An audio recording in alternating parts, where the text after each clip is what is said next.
অমিত আর পলাশ এই দুজনেই কিন্তু ছোটবেলা থেকে একে অপরের ভীষণ ভালো বন্ধু। ওদের বন্ধুত্ব শুরু হয় ক্লাস 4 থেকে। ওরা একই স্কুলে পড়তো এবং তারপর থেকেই ওদের মধ্যে একটা অটুট বন্ধন তৈরি হয় এবং ওদের দেখে সবাই ভাবতো ওরা দুই বন্ধু নয়, দুই ভাই। এতটাই ভালো বন্ধুত্ব ছিল। তো এরা যখন আস্তে আস্তে বড় হয় তখন এই দুই বন্ধুর কিন্তু একটা আলাদা জগৎ তৈরি হয়। আর দুজনেরই একটা নেশা ছিল, সেটা হলো বাইকে করে বিভিন্ন জায়গায় ঘুরতে যাওয়া। তো এই দুই বন্ধু আস্তে আস্তে বড় হয় এবং বড় হতে হতেই ওরা বাইক নিয়ে বিভিন্ন জায়গায় ঘুরতে যেত।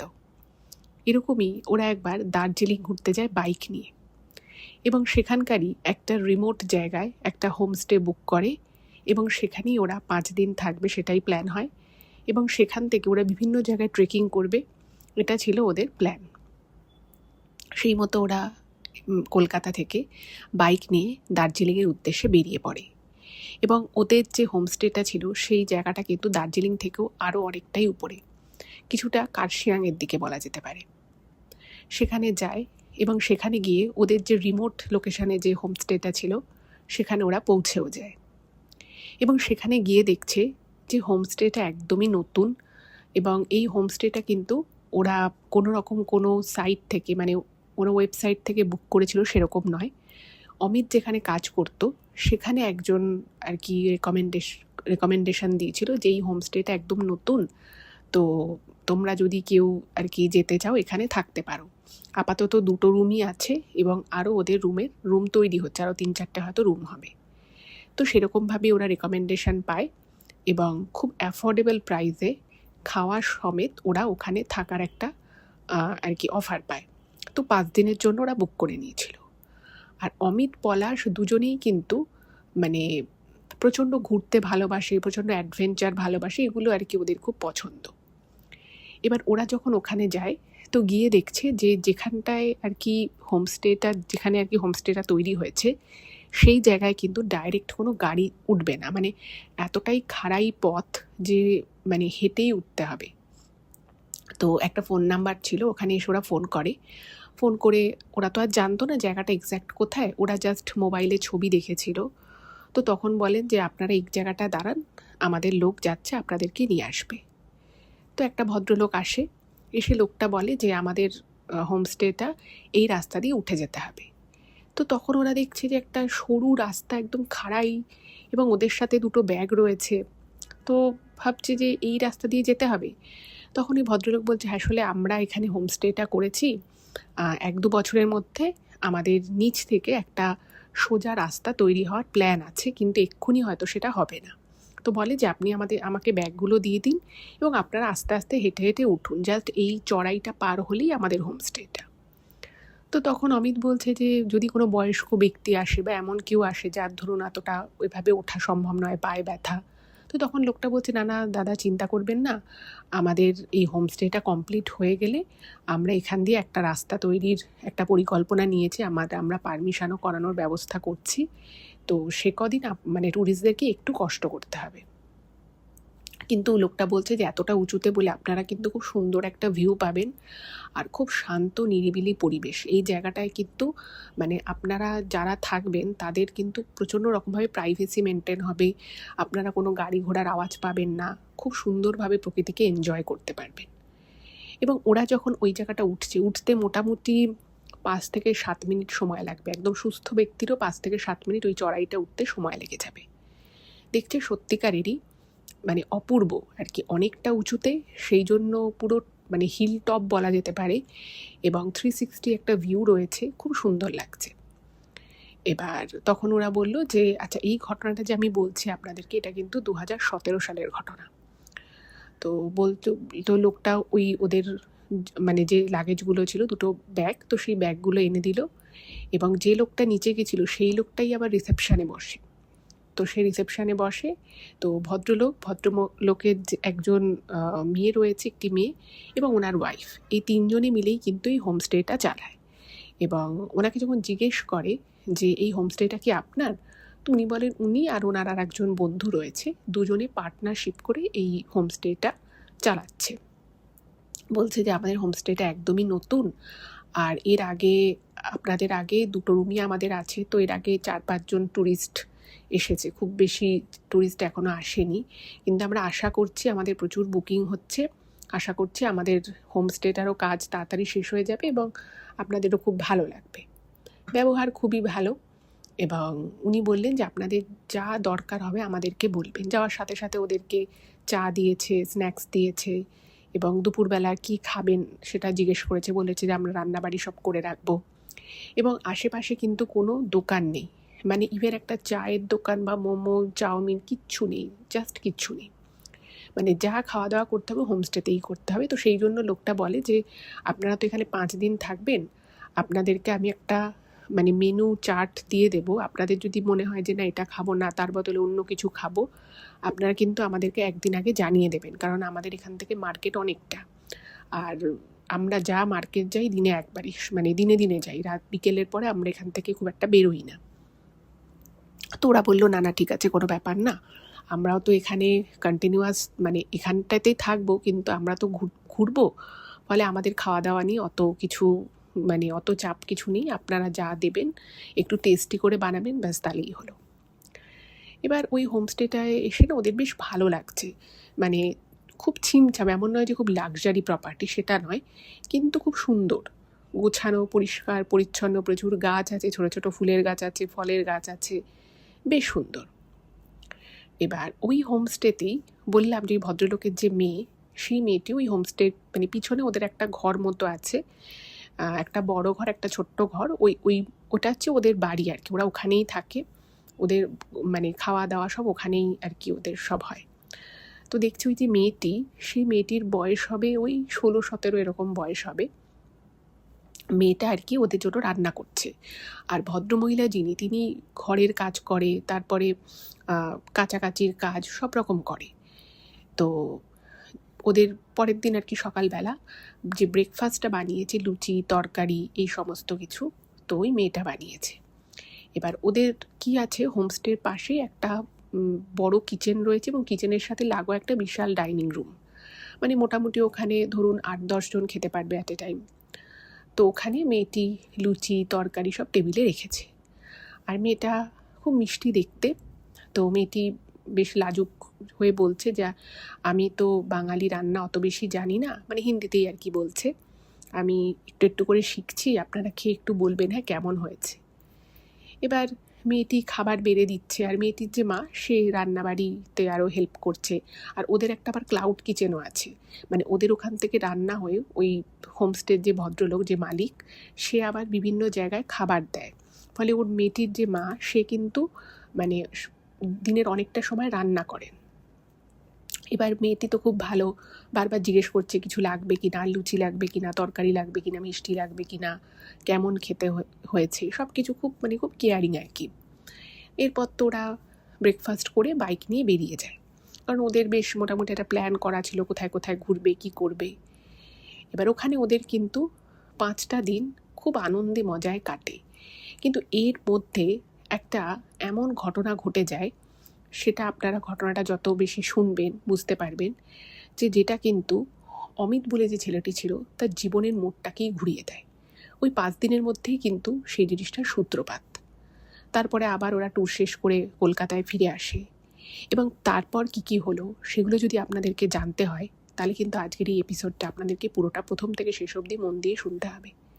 আমি সেই জন্য সকলকে রিকোয়েস্ট করছি, কেউ কোথাও প্লিজ যাবেন না, পুরো ঘটনাটা মন দিয়ে শুনুন, আশা করছি খুব ভালো লাগবে। এটা কিন্তু খুব ইন্টারেস্টিং ঘটনা, কারণ পাহাড়ে যাওয়ার অভিজ্ঞতা তো কম বেশি সকলেরই আছে, কিন্তু এইরকম অভিজ্ঞতা আপনাদের কারোর হয়েছে কিনা বা আপনারা কখনো শুনেছেন কিনা, সেটা কিন্তু আপনারা কমেন্টে অবশ্যই লিখবেন। প্রত্যেকে আপনারা আমাদের চ্যানেলের সাথে থাকুন, পাশে থাকুন। নমস্কার শ্রোতা বন্ধুরা, ভূত ভগবান চ্যানেলে আপনাদের সকলকে অনেক স্বাগত। আশা রাখছি সবাই খুব ভালো আছেন, আনন্দে আছেন, সুস্থ আছেন, এবং ভূত ভগবান চ্যানেলের ঘটনা মন দিয়ে শুনছেন। আর সত্যি যদি আপনাদের আমাদের চ্যানেলের ঘটনাগুলো ভালো লাগে, অবশ্যই কিন্তু চ্যানেলটাকে সাবস্ক্রাইব করবেন, ভিডিওগুলোকে লাইক করবেন, পুরো ঘটনাটা শোনার পরে কেমন লাগলো সেই মূল্যবান মতামত কিন্তু কমেন্ট করে জানাতে একদম ভুলবেন না। আর আপনাদের জীবনে বা আপনাদের পরিচিত কোনো মানুষের জীবনে যদি এরকম কোনো ভৌতিক, অলৌকিক, দৈবিক, অতিজাগতিক কিছু ঘটে থাকে, সেগুলো ইমেল করে পাঠিয়ে দিন। ইমেল আইডি কিন্তু আমাদের ডেসক্রিপশানে আছে। আর কোনো রকম কোনো কোলাবোরেশন করতে চাইলে বা কোনো অ্যাড দিতে চাইলে তাহলেও কিন্তু আমাদেরকে ইমেল করতেই পারে, কারণ এখন আমি কলকাতাতেই রয়েছি। এটুকুই বলার ছিল। এবারে চলে যাচ্ছি আমি সরাসরি আজকের ঘটনায়। এখন আমি যেই ঘটনাটা আপনাদের সামনে বলতে চলেছি, সেই ঘটনাটা আমাকে কলকাতা থেকে পলাশ লিখে পাঠিয়েছে। ও পুরো ঘটনাটা লিখেছে এবং রিকোয়েস্ট করেছে, ম্যাডাম আপনি গুছিয়ে একটু সকলের সামনে ঘটনাটা বলবেন। এবং এই ঘটনাটা আমি যে বললাম যে পলাশ আর অমিত এই দুজনে কিন্তু মানে একদম হরিহর আত্মা, ছোটোবেলা থেকে ভীষণ ভালো বন্ধু। দুজনের ফ্যামিলিকে খুব ভালো করে চেনে জানে, ওদের একে অপরের ফ্যামিলিতে যাতায়াত রয়েছে, ভীষণ আর কি ভালো বন্ধু। এবং যেটা পলাশ জানিয়েছে যে অমিত আমার এত ভালো বন্ধু যে ওর জীবনের সবটুকু আমি জানি এবং আমার জীবনেও কখন কী ঘটছে না ঘটছে সবটা ও জানে। আমাদের মধ্যে মানে কোনোদিনই কোনো লুকোছাপা ব্যাপারটা ছিল না। এবার যেটা আমি ইন্ট্রোডাকশানে বললাম, ওরা এর আগে অনেক জায়গায় ট্রিপে গেছে।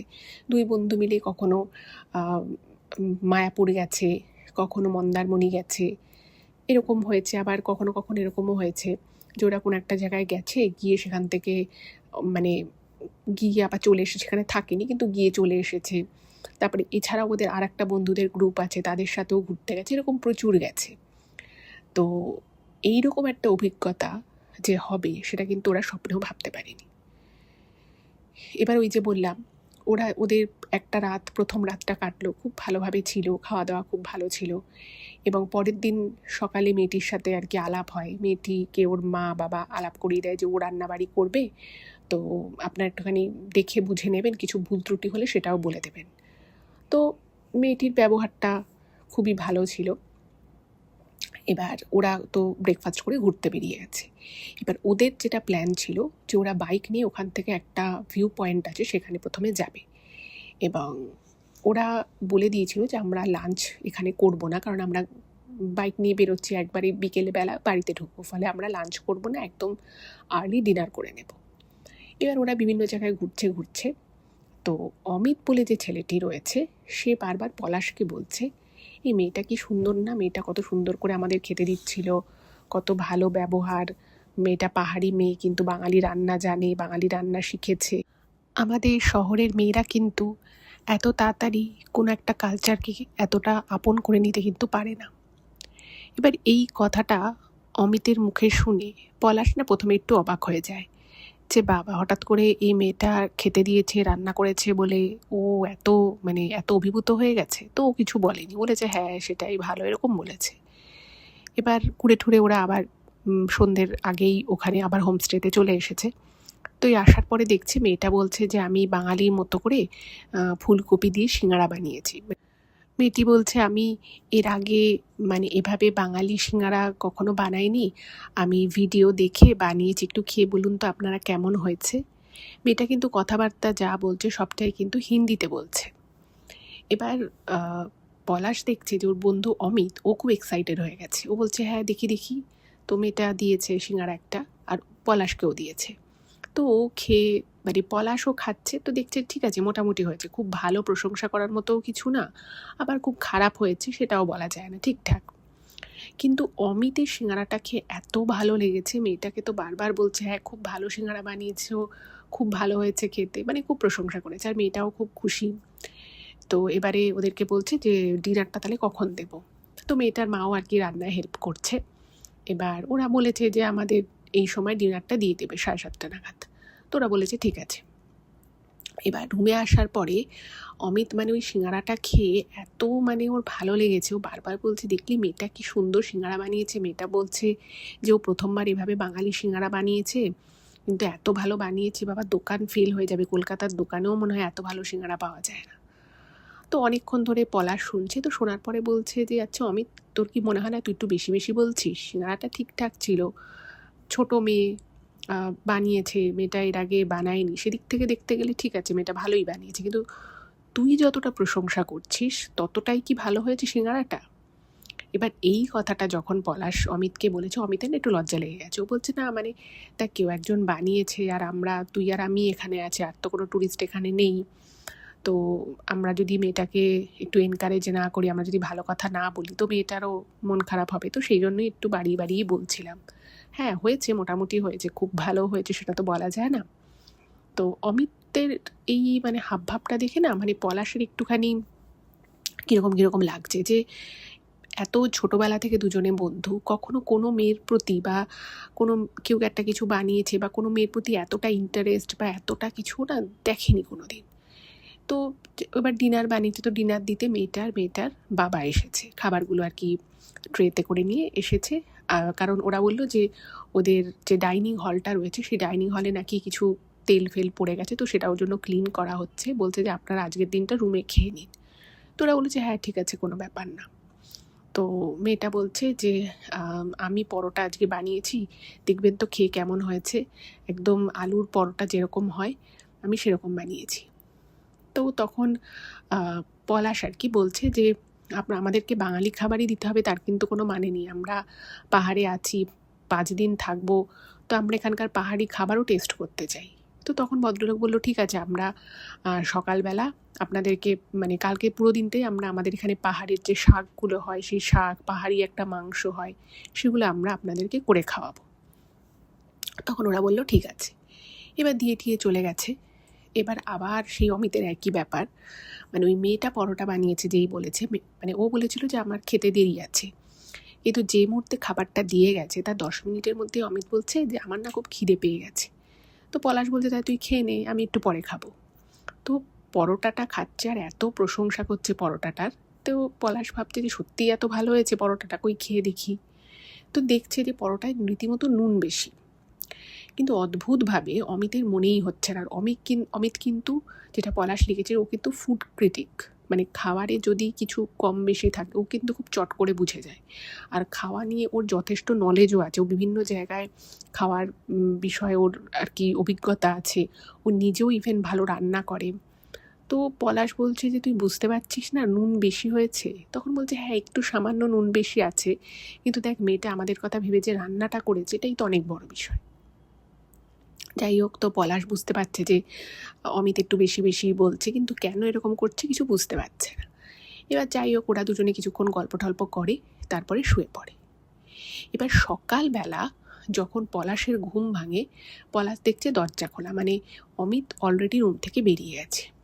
তো ঘুম থেকে উঠে এমনি আশপাশটা একটু পায়চারি করছে, তো দেখছে যে অমিত ওই হোমস্টেটার বাইরে যে জায়গাটা রয়েছে, যেখানে ওই ফুল গাছ ফাছ লাগানো রয়েছে, সেখানে ওই মেয়েটার সাথে কথা বলছে। এবার অমিত মানে এত মন দিয়ে কথা বলছে যে পলাশ যে সাইডে এসে দাঁড়িয়েছে ও খেয়ালই করেনি। তো তারপরে মেয়েটা ওই পলাশকে দেখে একটু লজ্জা পেয়ে ও ভিতরে ঢুকে যায়। তো তখন পলাশকে অমিত বলছে যে কী রে, তুই উঠে গেছিস? আমি তোকে ডাকলাম, তুই উঠলি না। তাই আমি বাইরে বেরিয়েছিলাম, পায়চারি করছিলাম, মেয়েটা আমার সাথে কথা বলতে এলো, তাই টুকটাক কথা বলছিলাম। তো তখন যেহেতু দুজনেই খুব ভালো বন্ধু, তো তখন না পলাশ ওকে আর কি করে জিজ্ঞেস করছে, কী রে তুই কি মেয়েটার প্রেমে পড়ে গেলি নাকি? এত মেয়েটার সাথে কথা বলছিস, মেয়েটা যাই রান্না করছে খুব ভালো প্রশংসা করছিস, কী ব্যাপার? তো তখন বলছে যে না দূর, তুই আর কি মারছিস কেন, ওরকম কোনো বিষয় নয়। ওই মেয়েটা আমাকে জিজ্ঞেস করছিল খাওয়া দাওয়া কীরকম লাগছে, আর কি রান্নাও করতে পারে। তা আমি মেয়েটাকে বললাম একটু আলু পোস্ত করতে, তো বললো আলু পোস্ত করে দেবে রাতের বেলা। তো তখন বলছে যে আচ্ছা, আমরা তো এর আগেও অনেক পাহাড়ে ট্রেকিং করতে গেছি, টানা 7 দিন 8 দিন আমরা ভাত না খেয়েছিলাম, তো তখন তো তোর মধ্যে এরকম ব্যাপার দেখিনি যে আলু পোস্ত খেতে হবে, পরোটা খেতে হবে, লুচি খেতে হবে, তো তুই মেয়েটাকে আবার আলু পোস্ত রান্না করতে বললি কেন? তখন বলছে না এমনি মেয়েটা জিজ্ঞেস করছিল, বারবার বলছিল যে কি করতে পারি, তাই আমি বললাম দেখি না পারে কি না। তো মানে পলাশ একটু ইয়ার্কি মারা শুরু করেছে, কিন্তু অমিত লজ্জা পাচ্ছে, ও ডিনাই করছে, তো ও আর কথাটা বাড়ায়নি। তো তারপরে ওরা ঘুরতে চলে গেল, ঘুরে ঠুরে চলে এসেছে, খাওয়া দাওয়া করেছে যথারীতি, ও তো ভীষণ খুশি খেয়ে। আর পলাশ একটা জিনিস খেয়াল করলো যে মেয়েটাও কিন্তু বারবার মানে কাজ করছে, অমিতের দিকে তাকাচ্ছে, ও কি করছে না করছে, মানে কখনো অমিত তাকাচ্ছে মেয়েটার দিকে, আবার মেয়েটাও মাঝে মধ্যেই কিন্তু অমিতের দিকে তাকাচ্ছে। তো এই জিনিসটা কিন্তু পলাশ খেয়াল করে। তো এইভাবে 5টা দিন মোটামুটি কেটে গেল। এবার যেদিন ওরা চলে যাবে ঠিক তার আগের দিন রাতের বেলা ওই মেয়েটি এবং মেয়েটির মা ওদের হোমস্টের কাছে আসে, এসে বলছে যে আপনারা কেমন থাকলেন, আপনাদের অভিজ্ঞতা কেমন হলো সেটা শহরে গিয়ে একটু সবাইকে বলবেন, কারণ আমাদের এই হোমস্টেটা তো সবে শুরু হয়েছে, আপনাদের লোকের মুখে শুনে যদি আরও লোকজন আসে, কারণ আপনাদের শহর থেকে কলকাতা থেকে তো প্রচুর পর্যটক আসে, তা আপনারা একটু বন্ধু বান্ধব আত্মীয় স্বজনকে একটু রেকমেন্ড করবেন। তো ওরা বলছে হ্যাঁ হ্যাঁ নিশ্চয়ই করবো, কেন করবো না। বললো যে আচ্ছা আমরা রাতের বেলা আপনাদের জন্য একটা স্পেশাল কিছু রান্নাবাড়ি করতে চাই, তো আপনাদেরকে আপনারা মানে 9টা নাগাদ, একটু দেরি হবে আমাদের, প্রায় 8:30 9টা বেজে যাবে, আপনারা 9টা নাগাদ এখানে চলে আসবে। এবং মেয়েটা দেখছে বেশ মন খারাপ, মেয়েটাকে চোখ মুখ দেখে বোঝা যাচ্ছে মেয়েটা আর সেদিন আর অতটা তাকাচ্ছে না। এবার সত্যি বলতে কি পলাশ যেটা লিখেছে, যে আমিও বুঝতে পারছিলাম যে আমার বন্ধু অমিতেরও মন খারাপ, আর এতদিন আমরা অনেক ট্যুরে গেছি, অমিতের ঘোরার নেশা প্রবল, মানে এরকমও হয়েছে যে ওরা কোথাও ঘুরছে ওদের হয়তো ঘোরা শেষ হয়ে গেছে, বাট তাও অমিত বলছে চল ওদিকটা যাই, চল ওই জায়গা থেকে আরেকবার ঘুরে আসি এরকম। কিন্তু এই ট্যুরে এসে অমিতের যেন আর বাইরে যেতে খুব একটা ভালো লাগছে না, মানে আমরা যাচ্ছি বাইক নিয়ে বেরোচ্ছি, বলছে ঠিক আছে চল এবার হোমস্টেতে ফেরত চলে যাই, এবং ফেরত গিয়ে ও বেশিরভাগ সময়টা ওই লনে বসে থাকতো, কারণ লন থেকে ওই মেয়েটাদের যে ঘরটা সেটাও দেখা যেত, আবার লন থেকে ওদের যে কিচেনটা যেখানে মেয়েটা আর কি কাজকর্ম করতো সেটাও দেখা যেত। এবার পলাশ বুঝতে পারছে যে অমিতের মধ্যে কিছু একটা চলছে, ও বারবার মেয়েটার দিকে তাকাচ্ছে, মানে মেয়েটা ওর দিকে তাকাচ্ছে, এই ব্যাপারটা চলছে। তো পলাশ তো মনে মনে বুঝেই গেছে যে এখানে একটা কিছু ব্যাপার হয়েছে, তো ও আর কিছু তখন বলেনি। এবার যেদিন চলে আসবে সেদিন আর কি ওরা তো সব জিনিসপত্র গুছিয়ে নিয়েছে, তো অমিত বলছি জায়গাটা এত ভালো লাগলো, আমার তো মনে হয় বছরে এখানে 1-2বার আসতেই হবে, এত সুন্দর জায়গা। তো তখন না পলাশ ইচ্ছে করেই বলছে যে হ্যাঁ ঠিক আছে, বাট এরপরে যদি দার্জিলিং আসি বা এই দিকটায় আসি এই জায়গাটা থাকবো না, অন্য জায়গায় থাকবো। তো তখন অমিত বলছে কেন, তোর এই জায়গাটা ভালো লাগেনি, কি খারাপ আছে বল, এখানে একটুখানি একটু রিমোট জায়গা, অত গাড়ি ঘোড়া নেই, অত বেশি ট্যুরিস্ট নেই, ভালোই তো লাগছে, বেশ নিরালা পাহাড়ের কোলে সুন্দরভাবে এনজয় করা যাচ্ছে। তো তখন ইচ্ছে করে পলাশ বলছে যে না না এখানে আর আসবো না। এই সমস্ত কথাবার্তা বলতে বলতে দেখছি ওই মেয়েটা ঢুকেছে, মানে মেয়েটা মুখে আর আজকে হাসি নেই, কীরকম একটা মনে হচ্ছে যেন একটা বিষণ্ণতা মেয়েটাকে ঘিরে ধরেছে। তো মেয়েটা বলছে যে আমার মা পাঠালো, বললো যে আজকে তো একটু রাতের খাবার হতে দেরি হবে, তো মা এই পায়েসটা করেছে, পায়েসটা আপনাদেরকে খেতে বললো। তো দুজনের জন্য 2টো ছোটো ছোটো বাটি করে পায়েস দিয়ে গেল। এবার হঠাৎ করেই না অমিত পায়েস খেতে খেতে বাইরে গেছে, এবং বাইরে কিন্তু যথেষ্ট ঠান্ডা, সন্ধ্যের পরে যথেষ্ট ঠান্ডা পড়েছে। তো পলাশ তখন ল্যাপটপে কিছু একটা মুভি দেখছে, এরকম কিছু একটা, আর ও দেখছে যে অমিত বেরিয়ে গেল। বেরিয়ে গিয়ে অমিত মানে সেই যে বাইরে গেছে প্রায় আধা ঘন্টা হয়ে গেছে ও বাইরেই আছে। এবার পলাশ ভাবছে যে ও কোথায় গেল, ওর ফোন খাটে পড়ে রয়েছে, এমন না যে কথা বলতে বলতে বাইরে গেছে, বাইরে নেটওয়ার্কটা ভালো, সেরকম না। ওর না একটুখানি মনে হলো যে গিয়ে দেখি তো অমিত কী করছে।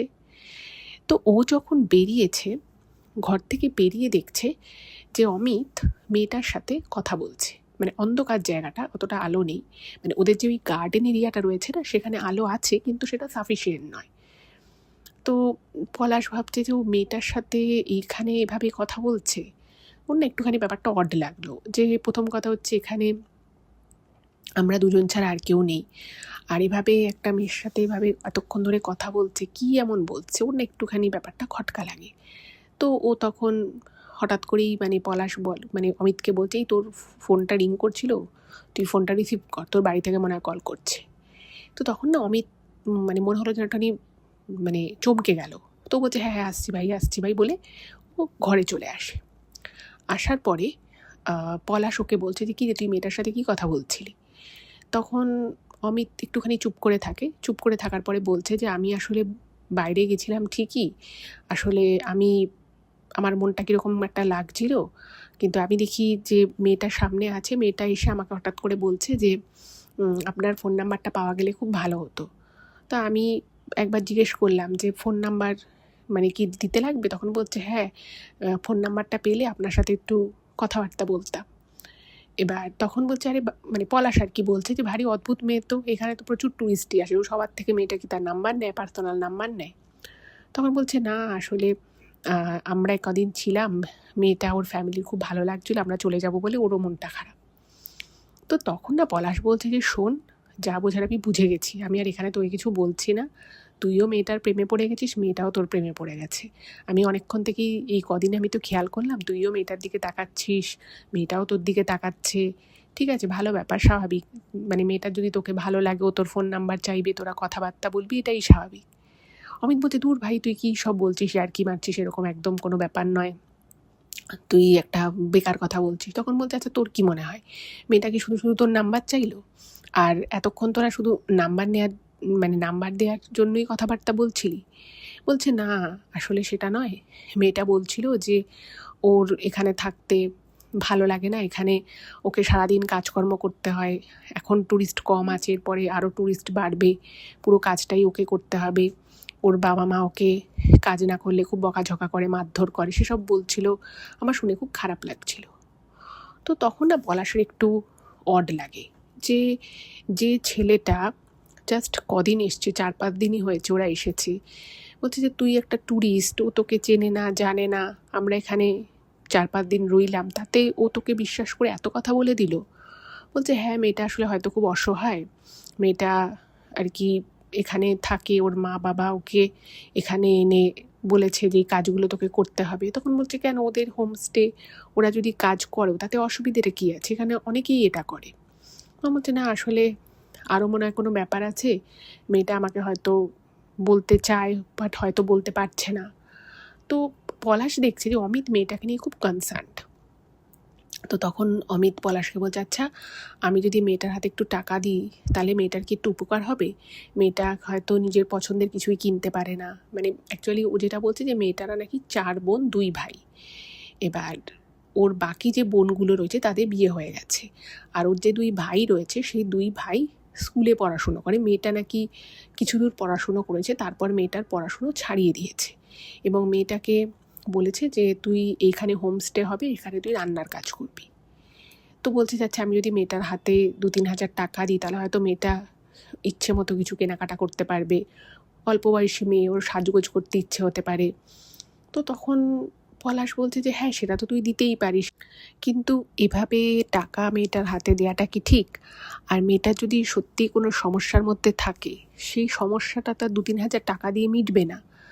তো তখন অমিত বলছে দেখ, আমি অত কিছু ভাবতে পারছি না, কিন্তু আমি জানি না কেন আমার মেয়েটার জন্য খুব খারাপ লাগছে, এত ভালো একটা মেয়ে, পড়াশুনো বেশি দূর করেনি তো কি হয়েছে, মেয়েটার হাতের রান্না কত ভালো, মেয়েটা কত সুন্দর গোছগাছ করে রাখে, আমাকে বলছিল যে কোনো ট্যুরিস্ট চলে গেলে মেয়েটার মা আর এই মেয়েটা মিলেই সমস্ত রুম পরিষ্কার করে, সব কিছু ঠিকঠাক করে রাখে।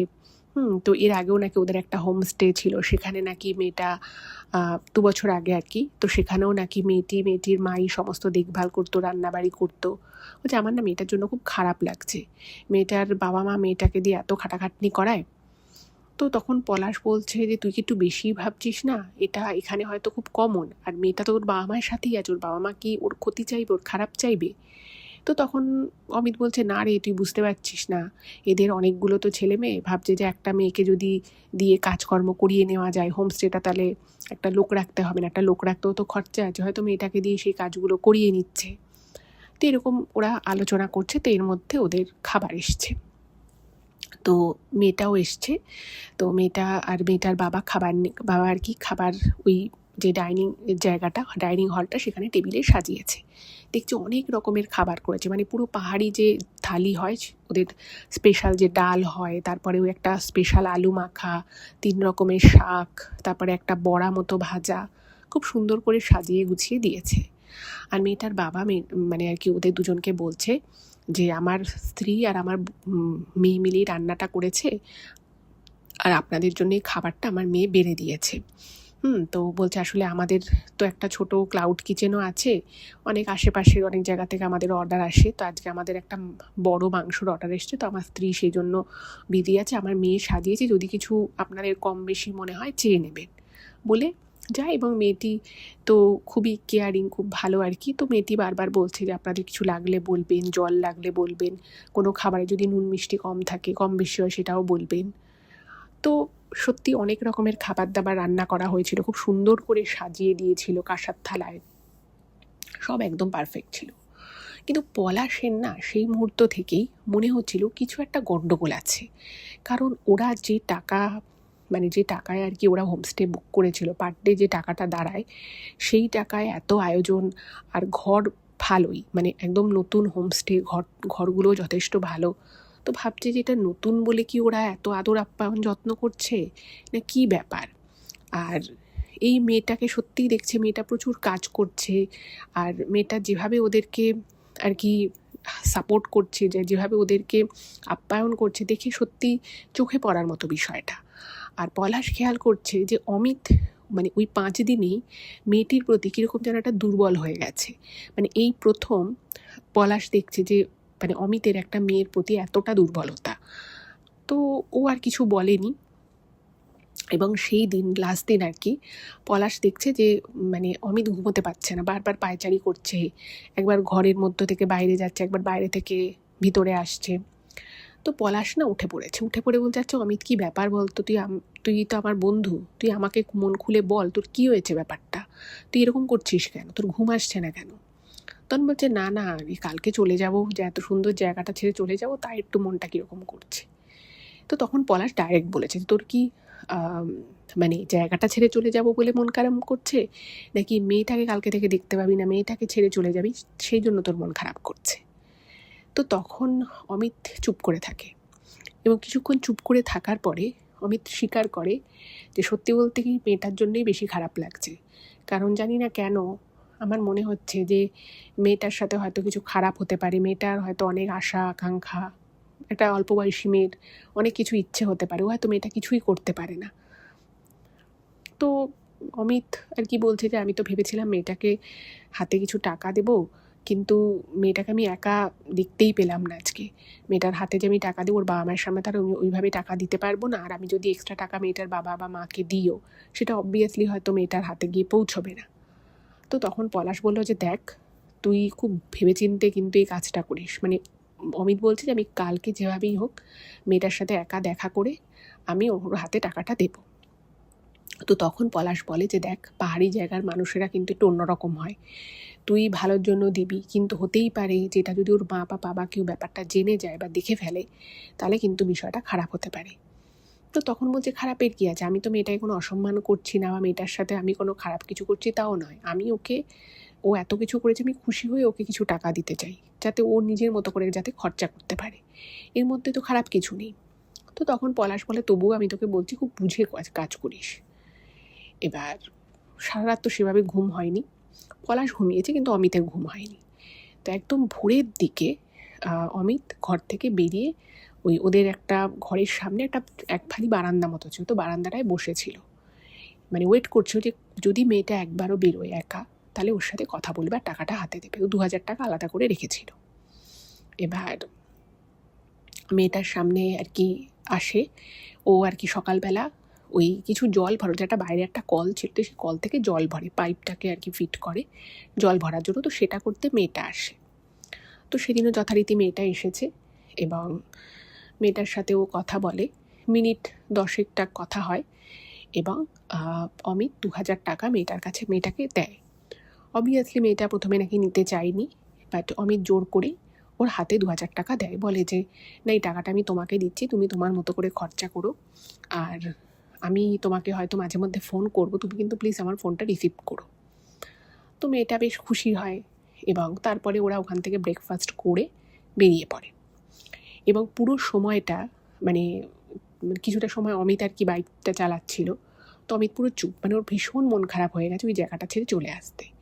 এবং এখানে পলাশ লিখেছে যে আমি কোনোদিনও অমিতকে এতটা চুপচাপ হয়ে বা একটা জায়গা থেকে চলে আসার সময় এতটা ওর মন খারাপ আমি দেখিনি, অলওয়েজ তো খুশিই থাকে।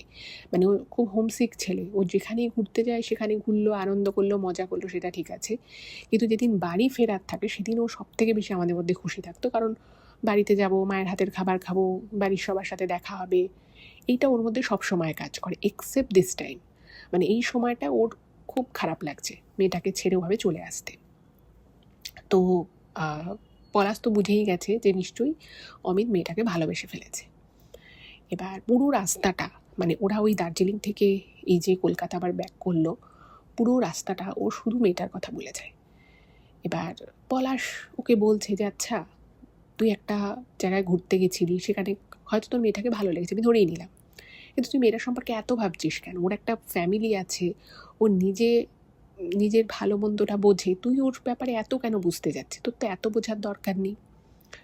তো তখন অমিত বলছে, না রে, মেয়েটার খুব কষ্ট, মেয়েটা কিভাবে থাকে দেখলি, মেয়েটাকে আমি 2-3টে জামা পরি, মানে ড্রেসেই দেখলাম, মেয়েটার হয়তো বেশি জামা কাপড়ও নেই। মানে এত কিছু যে অমিত মেয়েটার সম্পর্কে যে দেখেছে বা খেয়াল করেছে, এত কিছু যে ভেবেছে, সেটা অমিত নিজেও হয়তো জানে না। ও বলে ফেলছে, বাট হয়তো নিজেও জানে না। তো পলাশ তো বুঝতেই পারছে যে মানে অনেক দূর ও ভেবে ফেলেছে। এবার ওরা যখন বাড়ি এসছে, তখন পলাশ ওকে সরাসরি প্রশ্ন করে যে তুই কি মেয়েটাকে ভালোবেসে ফেলেছিস? তো তখন অমিত ডিনাই করছে যে তুই কি বলছিস, আমার মেয়েটার কথা বারবার মনে আসছে, ওর কথা বারবার আমি চিন্তা করছি, এটা ঠিক, কিন্তু তাই বলে ভালোবেসে ফেলেছি সেটা আমি বলবো না। হয়তো এটা ভালোবাসা নয়, বা হয়তো এটাই ভালোবাসা, এটা আমি জানি না, কিন্তু আমার মেয়েটার কথা খুব মনে পড়ছে। এবার পলাশ না ভাবছে যে অমিত মানে ইঞ্জিনিয়ারিং পড়েছে, ও যে কলেজে ইঞ্জিনিয়ারিং পড়তো সেখানে প্রচুর মেয়ে ছিল, অবভিয়াসলি যে কোনো কলেজেই থাকে, তার মধ্যেও চাকরি জীবনে ঢুকেছে, এমন নয় যে ও কোনোদিন কোনো মেয়ে দেখেনি, বা এমন নয় যে কোনো মেয়ের সাথে ওর কোনো বন্ধুত্ব হয়নি, বা ওর ব্যাচমেট বা কালিগ কোনো মেয়ে নেই, সেরকমও কিছুই না সেরকম। বাট পলাশ ভাবছে যে হঠাৎ করে ওর এই মেয়েটার প্রতি এত দুর্বলতা এলো কী করে? মানছি মেয়েটাকে দেখতে শুনতে ভালো, সবই ঠিক আছে, কিন্তু তাই বলে কটা দিনের ভিতরে ও এতটা ভালোবেসে ফেললো, এতটা মেয়েটাকে চিন্তা করে ফেললো, ওর সম্পর্কে এত ভাবছে, ওর ফোন নাম্বার নিয়েছে, কল করছে রোজ। মানে পলাশকে বলতো, যেহেতু যে বললাম যে দুজনে ভীষণ ভালো বন্ধু, একে অপরের সাথে সমস্ত কথাবার্তা শেয়ার করে, তো যেটা বলেছে যে হ্যাঁ, রোজ ওদের মধ্যে ফোনে কথা হয়, সকালে একবার কথা হয়, দুপুরে একবার কথা হয়, রাতে একবার কথা হয়। তো ভাবছি যে এতটা ক্লোজ কী করে হলো। আর অমিত যেরকম ছেলে, ও ভেবেছে যে আমি তো ভেবেছিলাম যে ও যেরকম প্রফেশন থেকে বিলং করে, বা ও যেরকম মানে এডুকেশনাল ব্যাকগ্রাউন্ড থেকে বিলং করে, ও অবভিয়াসলি সেরকমই কোনো মেয়েকে পছন্দ করবে, বাট ওর যে একদম ডিফারেন্ট হয়ে যাবে পছন্দটা, সেটা না মানে পলাশ ভাবতে পারেনি। কিন্তু তার থেকেও বড় কথা, ভাবছি যে এইটুকু সময়ের ভিতরে এতটা ক্লোজ হলো কী করে, এতটা কেউ কারো সম্পর্কে ভাবতে পারছে কী করে, এটা পলাশের কাছে একটা বিশাল বড় মিস্ট্রি ছিল। এবং এখানেও লিখেছে যে আমি আমার বন্ধু অমিতকে বারবার জিজ্ঞেসও করেছি যে তুই কি সত্যিই মেয়েটাকে পছন্দ করছিস, ভালো লাগছে, নাকি ও রান্না করে খাইয়েছে, ও বাঙালির জিনিসপত্র শিখেছে, আদব কায়দা, রান্নাবাড়ি, সেটা তোর ভালো লেগেছে, তুই ভালো করে চিন্তা কর। এবং এগুলো যখন ও বলেছে, তখন না বারবারই অমিত একটা কথাই বলেছে যে আমি মেয়েটাকে খুব ভালোবেসে ফেলেছি। মানে আসার ওই 4-5 দিন পরে আর কি ও ডাইরেক্ট বলে যে আমি ওকে ভালোবেসে ফেলেছি। তো তখন যথারীতি পলাশ বলছে যে তুই কি মেয়েটাকেও সেটা জানিয়েছিস? তো মেয়েটা নাকি মানে এটা যখন বলে, তখন ও যেটা অ্যান্সার পায় অমিতের থেকে, মেয়েটাই নাকি ফোন করে ওকে বলে যে আমি তোমাকে খুব ভালোবেসে ফেলেছি। মানে অমিত ওকে বলার আগে মেয়েটাই ওকে বলে দেয় যে মেয়েটা নাকি ওকে ভালোবাসে। তো তখন পলাশের একটু অবাক লাগে যে একটা মেয়ে, সে ওখানে থাকে, আমাদের মতো না জানি কত ট্যুরিস্ট যায় আসে, মানে বেছে বেছে একেই এত ভালো লাগবে কেন, কিসের জন্য? তো তখন পলাশ অমিতকে বলছে যে তুই কখনো জিজ্ঞেস করিসনি যে ওর তোকে কেন ভালো লাগে, বা হঠাৎ করে তোকেই ওর কেন পছন্দ হলো? তো তখন অমিত ওকে বলে যে দেখ, তোর জীবনে তো এখনও ভালোবাসা আসেনি, মানে যখন কারোর প্রতি কারোর ভালোবাসা আসে না, এভাবেই হয়তো আসে, এভাবেই হট করে আসে। আমার যেমন হঠাৎ করেই মেয়েটাকে ভালো লেগে গেল, এবং ওরও আমাকে ভালো লেগে গেল। ভালোবাসাটা হয়তো এভাবে হঠাৎ করেই হয়, এভাবে হয়তো দেখে শুনে গুনে গেঁথে হয় না। এবার ন্যাচারালি পলাশেরও মনে হয় যে হ্যাঁ, হতেই পারে, এটাই হয়তো ন্যাচারাল, আমার জীবনে হয়তো এখনও আসেনি, তাই আমি হয়তো এটা ফিল করতে পারছি না, বাট ওর জীবনে এসেছে। তো এইভাবেই কিন্তু অমিতের সাথে ওই মেয়েটির একটা সম্পর্ক তৈরি হয়, এবং উইদিন 1 মান্থ ওদের সম্পর্কটা এতটাই স্ট্রং হয়ে যায়, ওদের মধ্যে প্রচুর কথা হতো। তো একদিন হঠাৎ করেই অমিত পলাশকে বলে যে আমি বাড়িতে জানাবো ভাবছি এই সম্পর্কের কথাটা, জানি না বাড়িতে মানবে কি না, কারণ মেয়েটারা আর কি পাহাড়ি মেয়ে, আমার সাথে এডুকেশনের দিক থেকে মিল নেই বা ফ্যামিলি স্ট্যাটাসের দিক থেকেও সেরকম মিল নেই, কিন্তু আমি ওকে বিয়ে করবো ভেবেছি, পরের বছর আমরা বিয়ে করে নেব। এবার তখন পলাশ বলছে যে আমাদের চাকরি হয়েছে মাত্র 2 বছর, তুই এখনই বিয়ে করে নিবি? তুই একটা যা হয় বন্ধুবান্ধবদের মতো কথা, বন্ধুবান্ধবদের মধ্যে যেরকম একটা কথাবার্তা হয় যে চাকরি পেয়েছি, 4-5 বছর কাজকর্ম করি, একটু টাকা পয়সা জমাই, একটু ঘুরে ফিরে নিই, তারপরে বিয়ে করবো। তো বলছে যে তুই যে বলেছিলি যে 5 বছর পরে বিয়ে করবি। বললো যে হ্যাঁ দেখ, যদি অ্যারেঞ্জ ম্যারেজ হতো তাহলে আমি 5 বছর পরেই বিয়ে করতাম, কিন্তু যেহেতু আমি ওকে ভালোবেসে ফেলেছি, ও আমাকে ভালোবেসে ফেলেছে, আর বারবার আমার পক্ষে তো পাহাড়ে গিয়ে ওর সাথে দেখা করা সম্ভব নয়, আর সম্পর্কটা যখন তৈরি হয়েই গেছে, আমি আর ওকে ওইভাবে ওখানে হোমস্টেতে রান্না করার জন্য রাখতে পারবো না, বাড়িতে বলবো, এবং যদি 2 বাড়ি থেকে মেনে নেয় ভালো, হয়তো মেয়েটা নাকি বলেছে যে ওর বাড়ি থেকে বিষয়টা নাও মানতে পারে। তো বললো যে ওকে নাকি এখানে নিয়ে আসবো, ওর বাবা মাকে কথা বলেই নিয়ে আসবে, তারপর এখানে একটা বড় করে রিসেপশন পার্টি হবে।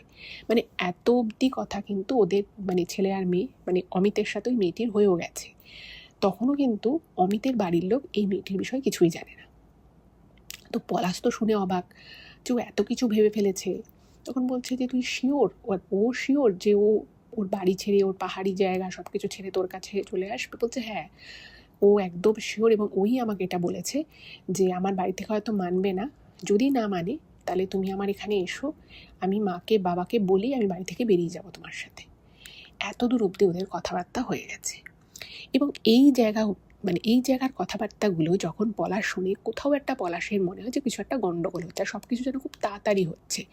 এতটা তাড়াতাড়িও একে অপরকে ভালোবেসে ফেলে, এতটা বিশ্বাস করে ফেলে বিয়ের ডিসিশন নিয়ে নেবে, এটা কোথাও যেন একটু হঠকারিতা বলে মনে হয়। এবং এই জিনিসটা কিন্তু পলাশ অমিতকে বোঝায়ও যে তুই কিন্তু একটু তাড়াহুড়ো করছিস, হঠকারিতা করছিস, তুই মেয়েটাকে ভালো করে জান, বোঝ, পাহাড়ি মেয়ে, তুই কী বা জানিস মেয়েটা সম্পর্কে, অনেক কিছু বলে। কিন্তু পলাশ বুঝতে পারে এই প্রথম অমিত ওর প্রতি একটু বিরক্তি প্রকাশ করছে।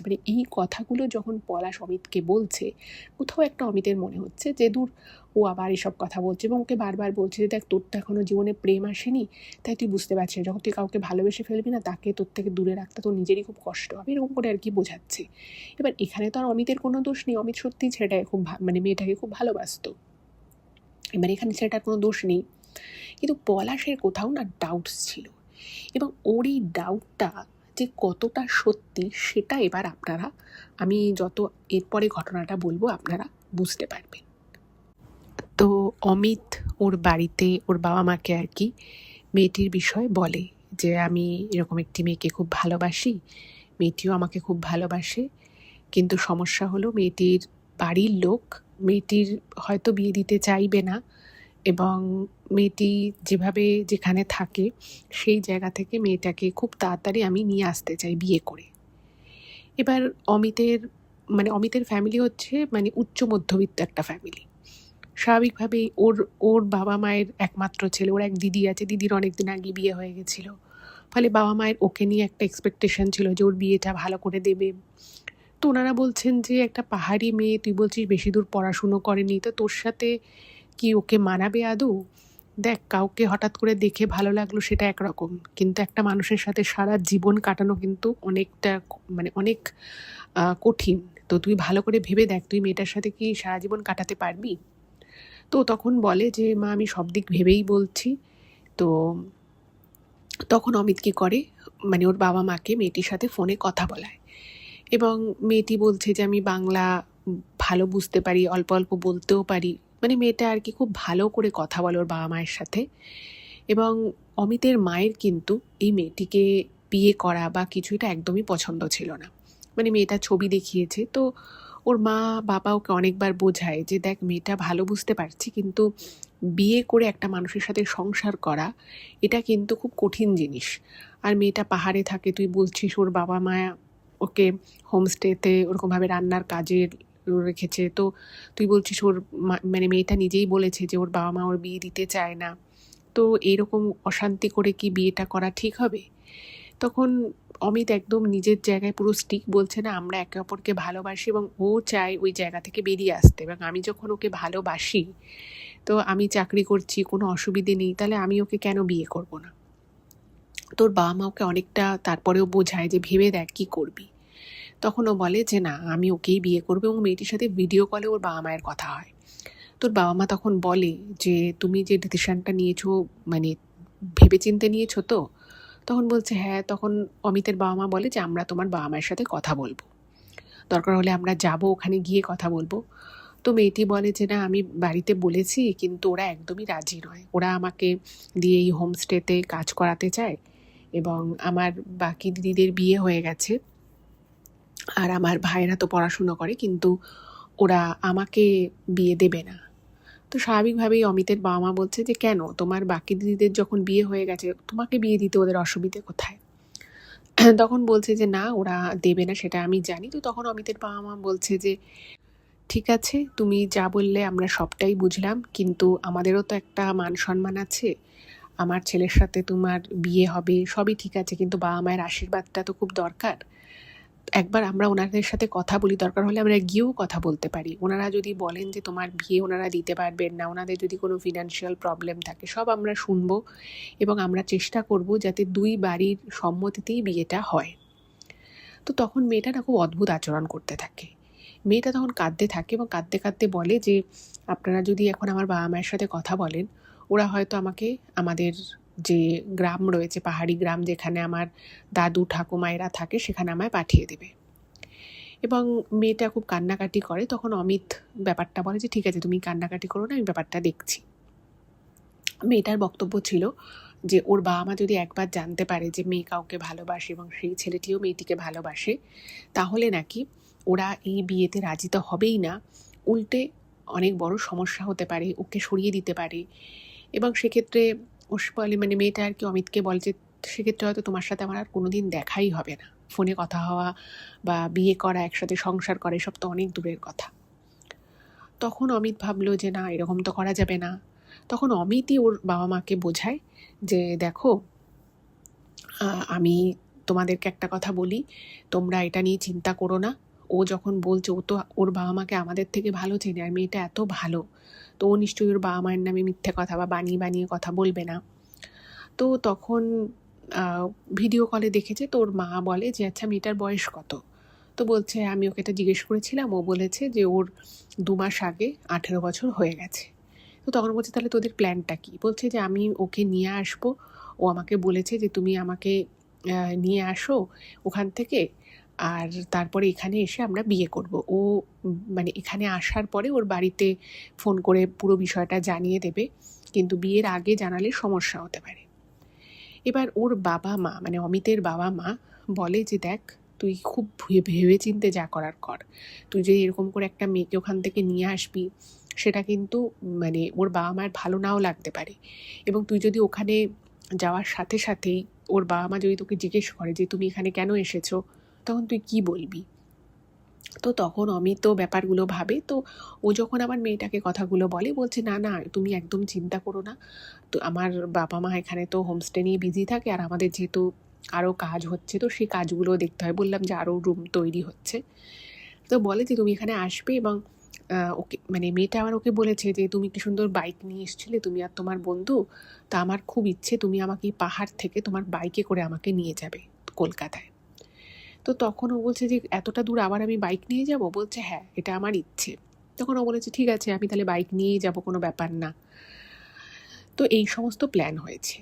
এদিকে অমিতের বাবা মা অমিতকে অনেক বোঝানোর চেষ্টা করে যে দেখ, এটা ঠিক না, একটা মেয়েকে ওখান থেকে ওইভাবে নিয়ে আসবি, আর তুই বলছিস মেয়েটার 18 বছর হয়েছে, তুই কি ওর আই কার্ড দেখেছিস? বলছে না, ও আমাকে বলেছে, এবং এটাও বলেছে যে ও একটা ব্যাগ গুছিয়ে রাখবে, সেখানে ওর আই কার্ড, ওর প্রয়োজনীয় যে সার্টিফিকেট আছে, যতটুকু ওর কেউ পড়াশুনো করেছে, সব কিছু রেডি রাখবে। মানে বলা যেতে পারে অমিত ওই মেয়েটার প্রেমে পুরো অন্ধ হয়ে গেছিলো, একদম পাগল হয়ে গেছিলো। ওর বাবা মাকে অনেক বোঝায়, ইভেন ওর বন্ধু পলাশও বলে যে আর একবার ভেবে দেখ, কী করতে যাচ্ছিস তুই, এটা কি ঠিক হচ্ছে? বলছে না, ভালোবাসায় সব কিছু হতে পারে, আমরা দুটো মানুষ একে অপরকে ভালোবাসি, আমাদের পক্ষে ভাবে একে অপরকে ছাড়া থাকাটা সত্যিই সম্ভব নয়, আর এভাবে আমি শান্তি পাচ্ছি না, আর ও ওখানে কষ্টে আছে, আমি এটা মেনে নিতে পারছি না। তো এভাবে মোটামুটি 1 মাস কাটলো, এবং 1 মাস পরে ঠিক হলো যে ও যাবে। এবং ওই যে বললাম যে অমিতের বাবা মায়ের কিন্তু এই বিষয়টা একদম মত ছিল না। অনেক ওর বাবা মায়ের সাথে ওর অশান্তি হয়, কিন্তু লাস্ট অবধি ছেলের আবদারের কাছে ওনারা মানে নতি স্বীকার করে, বলে যে ঠিক আছে যা, কিন্তু আসার সাথে সাথেই কিন্তু তোদের বিয়েটা আমরা দিয়ে দেবো, এবং বিয়ে দেওয়ার পরেই কিন্তু আমরা সকলে থাকবো। মেয়েটা ওর বাবা মাকে ফোন করে দরকার হলে ভিডিও কল করে দেখে, এবং আমরা কিন্তু ওনাদেরকে এখানে ইনভাইট করব, যাতে সব জিনিসটা সবটা যাতে শান্তিপূর্ণভাবে হয়। তোরা নতুন জীবন শুরু করবি, মেয়েটিরও উচিত তার বাবা মায়ের আশীর্বাদ পাওয়া, তাদের সাথ পাওয়া, এটা কিন্তু উচিত। তো তখন অমিত বলে হ্যাঁ হ্যাঁ তুমি ঠিক বলছো, আমরা সব এভাবেই করব। এইবারে অমিত মেয়েটার কথা মতো বাইক নিয়ে কলকাতা থেকে আবার ওই দার্জিলিংয়ের উদ্দেশ্যে যায়। একাই গেছে সেবার, ভালো কথা। এবার গিয়ে যখন ও পৌঁছয় ওখানে, এবার তখন ওর বাড়িতে ফোন করে এবং ফোন করে বলে যে আমি ভালোভাবে পৌঁছে গেছি, ওর সাথে আমার দেখাও হয়ে গেছে, এবং আমরা একটা দিন আর কি ওরা থেকে যাবে ওখানে, পরের দিন ওরা ওখান থেকে ব্যাক করবে আবার বাইক নিয়ে। এই অবধি কিন্তু কথা হয়। তারপরে ওর বাবা মা বলেছে ঠিক আছে ভালো কথা, তো কালকে সকালবেলা উঠে যখন তোরা জার্নি শুরু করবি তখন জানাস। তো বলেছে ঠিক আছে। এবার এই যে ও দার্জিলিং পৌঁছে গেল, অমিত ফোন করলো বাড়িতে, এরপর থেকে টানা 4 দিন কোনো ফোন নেই। ওর ফোনে বারবার ফোন করা হচ্ছে, ফোন সুইচ অফ আসছে। এইবার তোর বাবা মায়ের প্রচণ্ড টেনশন হয়ে গেছে। তো যখন 2 দিন ফোন করে পাওয়া যাচ্ছে না, তখনই আর কি অমিতের বাবা মা ওর বেস্ট ফ্রেন্ড পলাশকে জানিয়েছে ব্যাপারটা। পলাশও জানতো যে গেছে, কিন্তু এটা জানতো না যে অমিতের মাঝখানে ফোন করেনি। প্ল্যান ছিল যে ওরা বিয়ে করবে এবং এখানে এসে বিয়েটা করবে। আচ্ছা, এখানে একটা কথা বলি, ওই যে ফোনটা যেদিন করেছিল পৌঁছে গিয়ে, তার ঠিক আধা ঘন্টা পরে ও কিন্তু আবার ফোন করেছিল, অমিত ফোন করেছিল, ও ফোন করে বলে যে ওদের ওখানে নাকি একটা পাহাড়ি গ্রাম আছে, মানে যেখানে আর কি হোমস্টেটা, সেখান থেকে একটা গ্রাম আছে, সেটা ওই ছোটা মাংমা বলে একটা জায়গা আছে দার্জিলিংয়ের। তো সেই ছোটা মাংমার ওখানে নাকি একটা গ্রাম আছে, তো সেইখানে একটা মন্দির আছে। তো মেয়েটা নাকি বলেছে যে ওই মন্দিরে ওরা একবার যাবে, এবং সেখানে গিয়ে একটা ওরা ঠাকুরমশাইয়ের সামনে একটা রিচুয়াল করে একটা বিয়ের মতোই কিছু একটা করবে, মানে এটা কিন্তু শুধু ওরা দুজনেই থাকবে, এবং তারপরে ওরা ওখান থেকে ফিরবে 3য় দিন আর কি। এটা বলে মানে অমিত ফোনটা রেখে দিয়েছিল।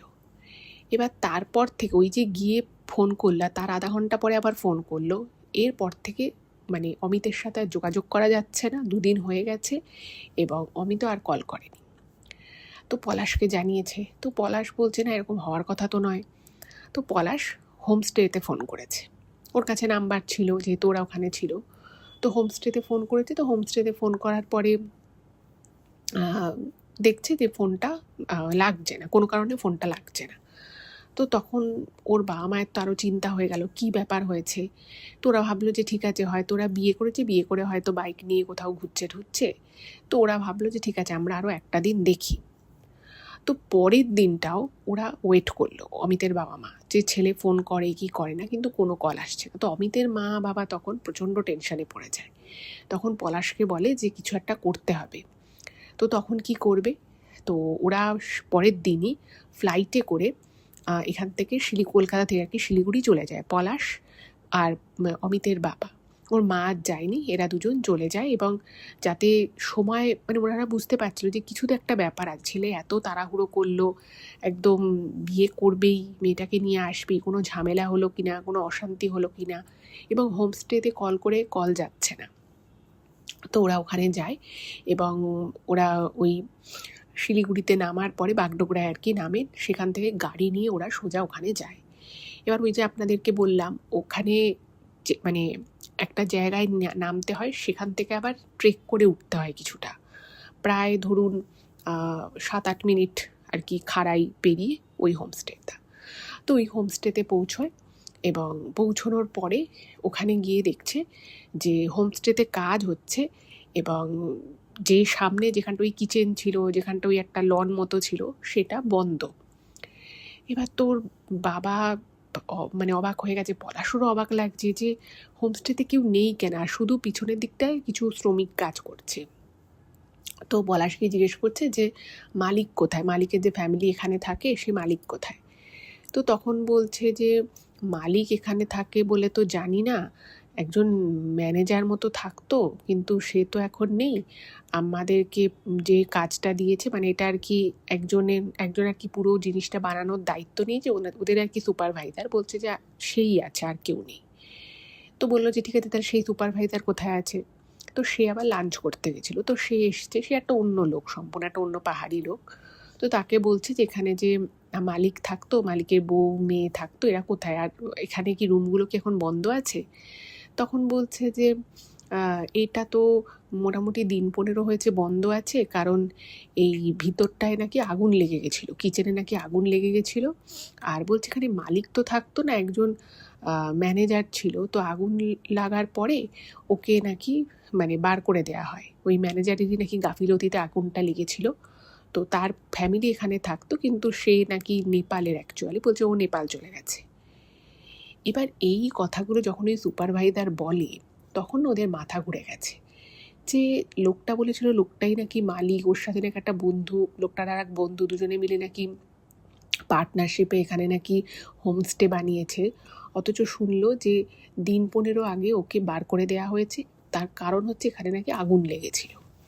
এবার ঘটনা হচ্ছে তাই যদি হবে, তাহলে অমিত এখানে এলো কী করে? অমিত তো এসছে মানে এই দিন 5 আগে ম্যাক্সিমাম। ওদিকে এই সমস্ত কথা শুনে অমিতের মা তো মানে কান্নায় ভেঙে পড়েছে। এইবারে ওরা তো বুঝতে পারছে না কি করবে, কারণ যেই জায়গাটায় ওই হোমস্টেটা ছিল তার আশেপাশে কিন্তু না কোনো বাড়িঘর আছে, না কোনো দোকানপাট আছে, ফলে কোথাও কোনো সিসিটিভি পাওয়ার কোনো চান্স নেই। আর আশেপাশে যেহেতু কেউ নেই, কিচ্ছু নেই, ফলে কাকে ওরা জিজ্ঞেস করবে? কিন্তু ভগবানের হয়তো আশীর্বাদ ছিল অমিতের উপরে। যেই সময় অমিতের বাবা এবং পলাশ ভাবছিল যে এবারে ওনারা পুলিশের দ্বারস্থ হবেন, ঠিক সেই সময়ই অমিতের বাবার ফোনে একটা ফোন আসে আননোন নাম্বার থেকে। ফোনটা আসে এবং ফোনের ওপারে যিনি ছিলেন তিনি প্রথমেই জিজ্ঞেস করে, হিন্দিতে আর কি কথা বলছে, সে বলছে যে আপনি কি, অমিতের নাম করে বলছে, আপনি কি ওনার বাবা হন? তো অমিতের বাবা তো খুব ঘাবড়ে গেছে, বলছে হ্যাঁ আমি ওর বাবা হই, কি হয়েছে? তখন ওনারা একটা হোটেলের নাম বলে, যে হোটেলটা একদম কার্শিয়াংয়ের কাছে একটা হোটেল, মানে ওখান থেকে অনেকটাই ডিস্টেন্স। তো বলছে যে আপনারা প্লিজ এখানে চলে আসুন। তো বলছে যে আপনাদের তো কলকাতা থেকে আসতে একদিন সময় লাগবে, তাই না? তো তখন ওর বাবা বলছে না, আমরা এখানেই আছি, আমরা কয়েক ঘন্টার মধ্যে চলে আসি, যত তাড়াতাড়ি সম্ভব চলে আসি। আপনি বলুন আমার ছেলের কি হয়েছে, কিছু কি হয়ে গেছে ওর? মানে ওর বাবা এত টেনশন করছে। তো তখন ওই ভদ্রলোক বলছে না, আপনার ছেলে এখন মোটামুটি ঠিক আছে, আপনারা হোটেলে আসুন, বাকি কথা আমরা সেখানেই বলবো। খুব ভালো ছিলেন ভদ্রলোক। তো পলাশ আর অমিতের বাবা ওখান থেকে একটা গাড়ি নিয়ে ওই হোটেলের উদ্দেশ্যে বেরিয়ে পড়ে। তো ওখানে পৌঁছে দেখছে ওটা একটা ছোট্ট হোটেল, এবং সেই হোটেলে আর কি মানে হোটেলের লোকজন আরও কয়েকজন আছে। তো ওর বাবা বলে যে ওর বাবা আমাকে কল করেছিলেন। তখন বলছে আসুন আসুন। তো ওনাকে একটা রুমে নিয়ে গেছে। তো রুমে নিয়ে গিয়ে দেখছে যে অমিত ওখানে শুয়ে রয়েছে, ওর চোখ মুখে কীরকম মানে কাটাছেঁড়া দাগ রয়েছে, ছোটোখাটো, মানে ছোটোখাটো আর কি দাগ ফাগ লাগলে, কাটাছেঁড়া হলে যেরকম হবে সেরকম, চুলগুলো উস্কো খুস্কো, এবং ও ঘুমোচ্ছে। ওকে দেখে মনে হচ্ছে প্রচণ্ড টায়ার্ড, প্রচণ্ড শরীর খারাপ ওকে দেখে মনে হচ্ছে। তো ওর বাবা বলছে কি হয়েছে আমার ছেলের? তখন বলছে যে দেখুন কি হয়েছে সেটা তো আমরা জানি না, উনি 3 দিন আগে, মানে 2-3 দিন আগে আর কি এই হোটেলে অনেক রাতে আসেন, প্রায় ভোর রাতের দিকে আসে, ধরুন ওই 2 দিন আগে, এবং আসার পরে উনি একটা রুম নেন। ওনাকে দেখে মনে হচ্ছিল ওনার খুব শরীর খারাপ, ওনার হাতে পায়ে কাটাকুটির চিহ্ন ছিল। তো আমরা একবার জিজ্ঞেস করি, তো উনি বলেন যে উনি নাকি পড়ে গেছেন, ট্রেকিং করতে এসেছিলেন, পড়ে গেছে। তো তারপর থেকে উনি রুমে যান। তারপরে আমাদের সকালবেলা যখন রুম সার্ভিসের লোক পরের দিন আর কি দরজা ধাক্কাধাক্কি করে, তো উনি দরজা খোলে না। তো তারপরে আমাদের একটু সন্দেহ হয়, আমরা দরজা জোরে ধাক্কা মেরে যখন ভিতর থেকে মানে আটকানো ছিল, বাট কোনো রকমে ভেঙে খুলি, তো তখন দেখছি একটা গোঙানির আওয়াজ আসছে এবং ভদ্রলোক এরকমভাবে রয়েছে। তো আমাদের এখানে একজন লোকাল ডাক্তার আছে, তাকে আমরা ডাকি, এবং ডাকার পরে উনি কিছু ওষুধপত্র দেয়, বলে যে ওনার কিছু একটা অসুবিধে হচ্ছে, মানে এমার্জেন্সি পারপাস আর কি, উনি যেটুকু করার সেটুকু করেছেন। তো তারপরে ওর হুঁশ আসে এবং ও নাকি নিজের নামটুকুও প্রথমে বলতে পারছিল না। তো তারপরে অনেকক্ষণ পরে ওকে ও যেন কিছু দেখে খুব ভয় পেয়েছে, ওর খুব কষ্ট হচ্ছে, এরকম একটা ব্যাপার। তো তারপরে ওকে যখন বারবার জিজ্ঞেস করা হয় যে বাড়ির কারোর নাম্বার দিতে, তো তখন নাকি ওর বাবার নাম্বারটা দিয়েছে, তো সেই জন্যই ডেকে পাঠিয়েছে।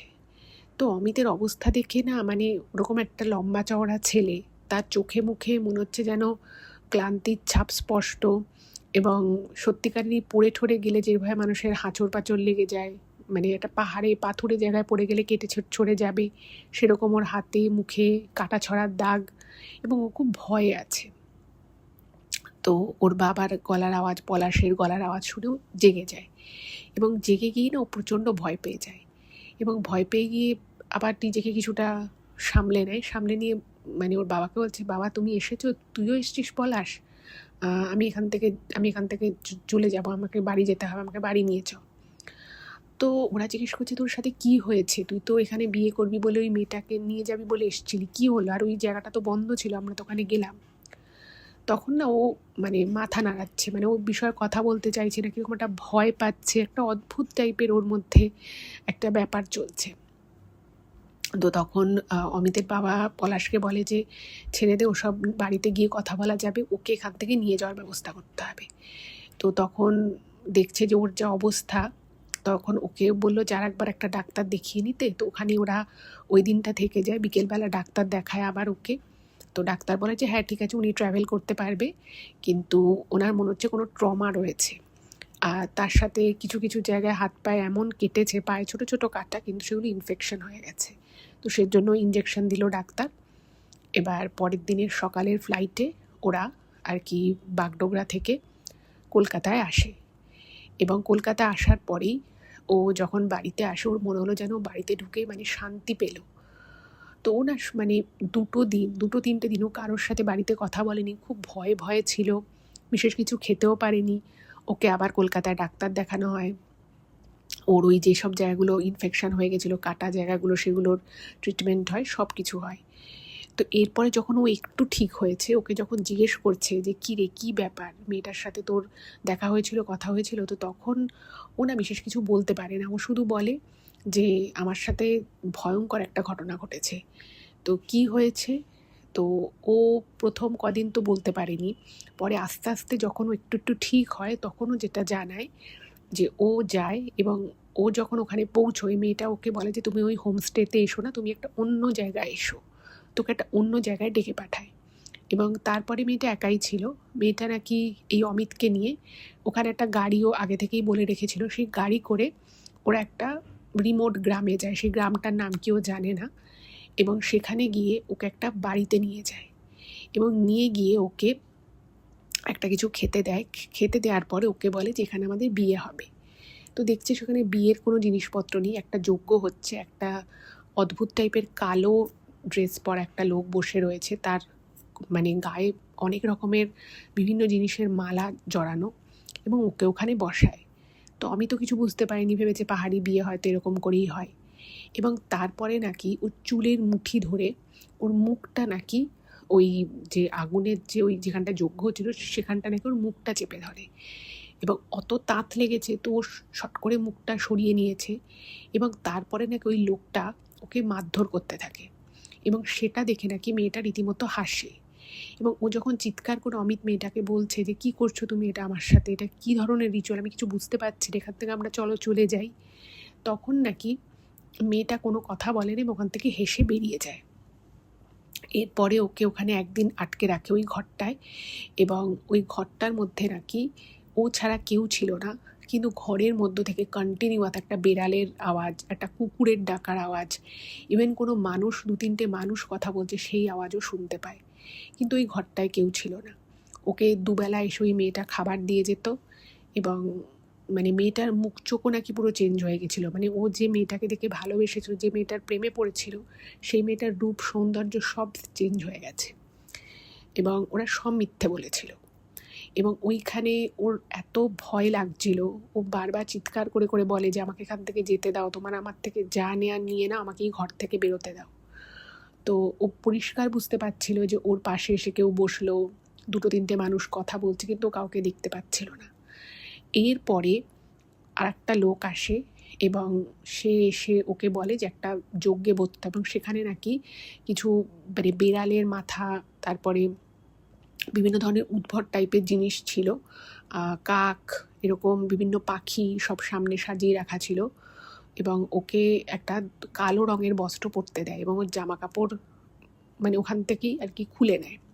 তো ওকে ওইটা পরায় এবং ও দেখে ওর জামা কাপড়গুলো যেখানে রেখেছে সেখানে ওর মোবাইল ফোনটা সুইচ অফ অবস্থায় ছিল, কিন্তু ওর ওয়ালেট নেই, এবং ওর সাথে যে ব্যাগটা ছিল সেই ব্যাগটাও নেই। তো কোনো রকমে ও মোবাইলটা নিয়ে ওখান থেকে একটা সুযোগে পালায়, এবং পালিয়ে ও একটা বাসে উঠে পড়ে। এবং ও বাসে যখন ওঠে তখন ওর কাছে তো টাকা পয়সা কিছু ছিল না। ও বলে যে আমি খুব বিপদে পড়েছি, এবং ওর অবস্থা দেখেও হয়তো বুঝতে পারে, তো ওকে একটা জায়গায় নামিয়ে দেয়। তারপর সেখান থেকে আর একটা বাস ধরে ও খুব সম্ভব এখানে আসে, এবং সেখানে এসে হোটেলটায়ও ওঠে, এবং হোটেলে ওঠার পরে ও অজ্ঞান হয়ে যায়, ওর আর কিছু মনে নেই। তো ভাবুন, একটা মেয়ে যাকে দূর থেকে ওপর থেকে দেখে খুব সাদা সিধা একটা পাহাড়ি মেয়ে বলে মনে, তার মনের মধ্যে কতটা পাপ, কতটা খারাপ কিছু ছিল।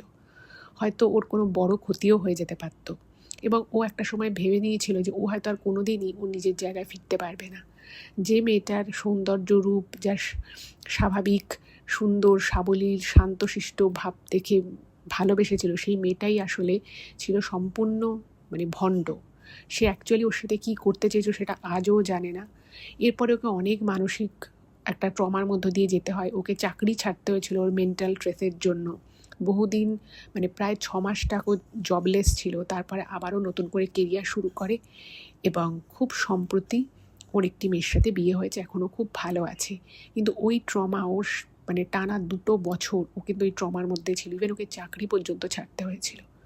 তো এটাই ছিল ঘটনা। কেমন লাগলো জানাবেন। যদি ভালো লাগে চ্যানেলটাকে সাবস্ক্রাইব করে ভিডিওগুলো একটু সকলের সাথে শেয়ার করে দেবেন। ভালো থাকবেন, দেখা হবে আবার পরের এপিসোডে। নমস্কার।